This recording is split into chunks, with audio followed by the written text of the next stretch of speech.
ma arvan, see oli üks paar aastat tagasi Pärnus tore talvepäev ja see toimumiskoht on siinsamas meie selja taga, Pärnu jõgi.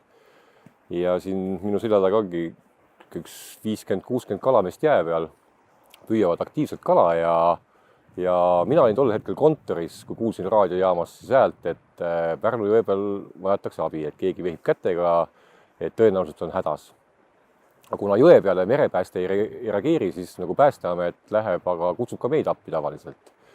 Ja meie patrull jõudis ka jõe äärde, saab kokku päästeomadega, päästekad ütlevad, et sündmus läbi. Aga mis juhtus siis täpsemalt, et päästes sündmus läbi, et ei olnudki vaja kedagi päästa, et lihtsalt kaks inimest rääkisid omavahel juttu. Selgus see, et kaks tumma vestlesid omavahel aktiivselt kätega ja mööduja siis arvas, et üks neist võib abi vajada, kuna ta vehib kätega, mis tema jaoks tundus kummaline. Samas on väga hea, kui inimesed reageerivad sellele, kui keegi kuskil viipab ebaloomulikult, võib abi vajada. Et õnnelik õnnetus meie jaoks või juhus.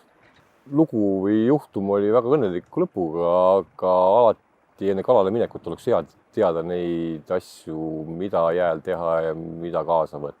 Alati peaks ikkagi eelnevalt olema uurinud ilmateadet, et ja tutvuma kohalike oludega, teadma, kui paks see jää on. Eks. Teada-tuntud on, et jõed ja järved, kus on ääres pilliroog või on oja suubumiskohad, et need kohad tavaliselt on jää peal hästi nõrgad. Soojad riided loomulikult, tuule vihmakindlad, mere peal kindlasti navigeerimisvahend, kompass oleks hea.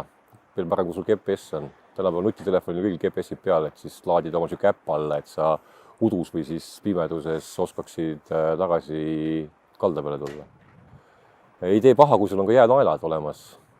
Siuke aktiivsetel kalastajatel on olemas need jäänaelad, kui juhuslikult peaksid läbi jääkuma, et siis need on need, mis sind välja aitavad seal. Nende abil saad välja jääaugust ronida.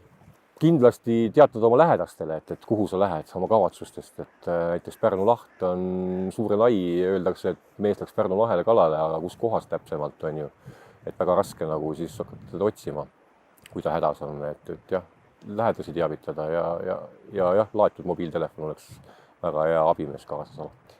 Saab meile teatada, saab appi kutsuda, meile teatada ja vajadusel ka siis selgitusi talle anda.